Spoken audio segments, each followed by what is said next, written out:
Part 1. You will hear a man called Tim and a woman called Laura discussing preparations for their holiday. First, you have some time to look at questions 1 to 6. Listen carefully and answer questions 1 to 6. Our plane tickets arrived this morning. It reminded me how much there is to do before we go. Let's write everything down, shall we, so we don't forget anything? Yes. And last time we went away, we almost forgot to collect our currency from the bank. So let's start with that. Good thinking.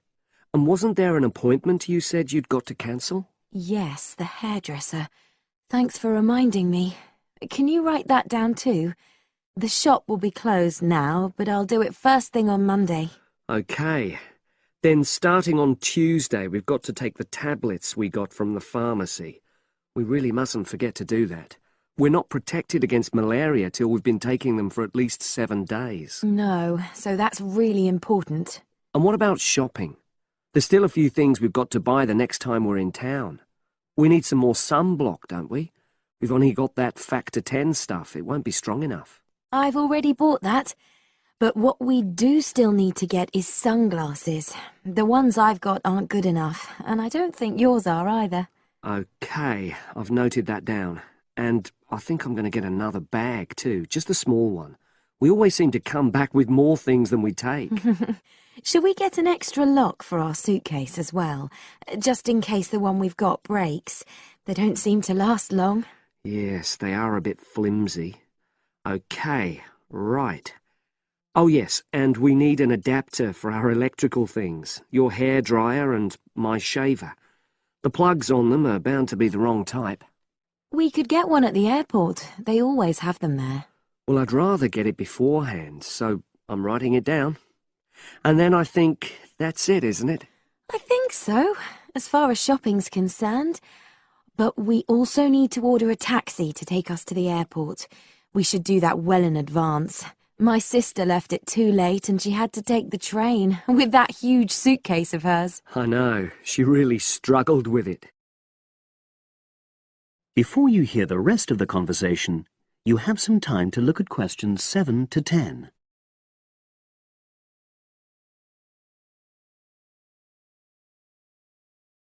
Now, let's see. Your mother said she'd come in regularly while we're away, so what do we want her to do?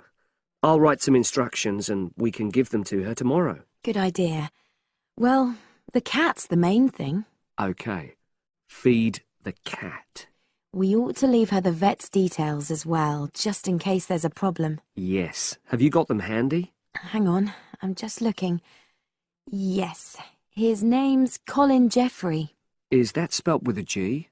Actually, it's Jefferey. Quite an unusual spelling, isn't it? And his number?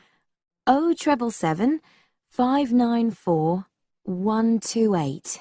It's a mobile. OK. And you should write down where it is. It's 4th Street, not sure what number, but it's next to the bus stop, isn't it? That's not a very good landmark, but it's on the other side of the road to the church, so I'll tell her that. Let's hope she won't need a vet anyway. Yes. Right, apart from that, there are the plants to water. Ask her to make sure they don't dry out. Oh, yes, and I've already mentioned the problem with the boiler, and your mum said she'd come round to meet the heating engineer and let him in.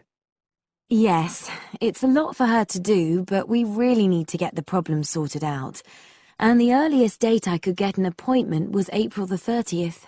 Isn't it the day after we go? Yes, we leave on the 29th, and she'll have to hang around till the job's finished.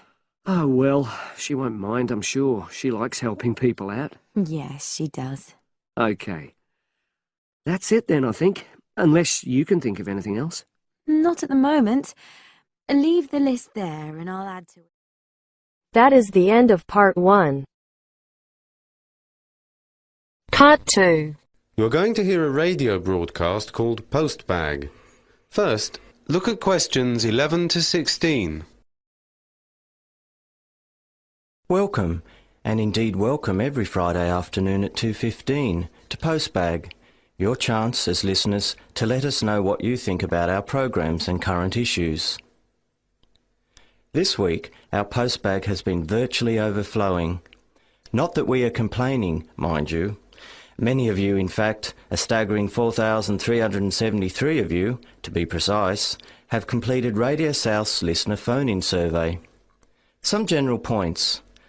83% of you think that the radio station has improved over the past year, and only 7% that it has got worse. Most of you think that the radio station provides an excellent service. That's a big thumbs up for Radio South. Some more statistics. A rather disappointing 64% of you did not like the start of the new international radio soap that began on Wednesday evenings last month.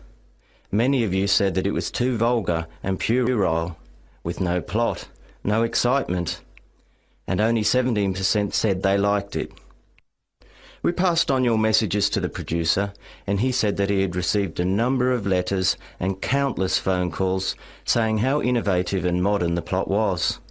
In fact, those figures for those listening had more than doubled for the second program. We'll have to wait and see how this one develops. And for 87% of you, the new starting time of 5 a.m. for the wake-up show went down really well. Only a small disapproval rating for this one. In fact, only 3%. Many of you said the earlier time is a real hit. Unfortunately, the wine show has not gone down well at all. It had a 15% approval rating and 25% who did not like it and 60% don't knows. Sadly, the main comment was that the program is downright boring. Maybe wine's going out of fashion. The full survey will be published next month and it is free on request. And now to our weekly letter slot. Before the radio broadcast continues, look at questions 17 to 20. Sharon from Tasmania has written in to say that she has tried to get through on the telephone to our new message line to leave a message on the voice box, but she finds it too complicated. She says, and I quote, "Every time I press a number after the main menu, the line won't accept my message. It's so frustrating. Maybe your voice box should come with a health warning." Well, I can tell you that you're not the first person to have complained about this. In fact, we had 67 letters this past week alone, and complaints have been going up at the rate of 10% a week recently. And we're now looking into the problem. On a more cheerful note, Mary from Sydney, Australia, wrote in to say how refreshing and cheerful she found our station. She says the music and the morning wake-up show she finds really invigorating. We've had lots of similar letters from all around Southeast Asia saying the same thing. From Terry in Auckland, New Zealand, Yuko in Japan, and Ahmed in Indonesia. Robin in Australia says it's really an excellent new contribution to the radio scene in the area and encourages us to keep going. Thank you, Robin, for your support. Pangaporn from Thailand wants to know if there are any plans to repeat the English language program, English Worldwide, on Sunday mornings at 9 a.m, or whether we are going to expand the program. We've had so many letters over the past week about English Worldwide. It appears to be hugely popular. Since it started 5 weeks ago, the number of people tuning in has grown tenfold.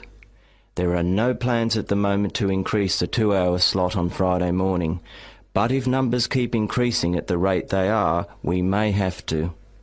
Many of you have asked when we are becoming a 24-hour service. The answer is as soon as we can.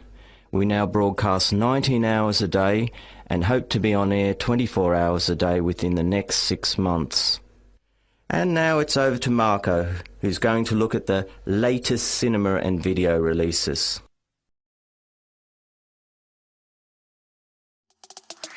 Hey learners, I hope you did your practice with this video. If you are seeing value in this video, make sure you are giving it a thumbs up.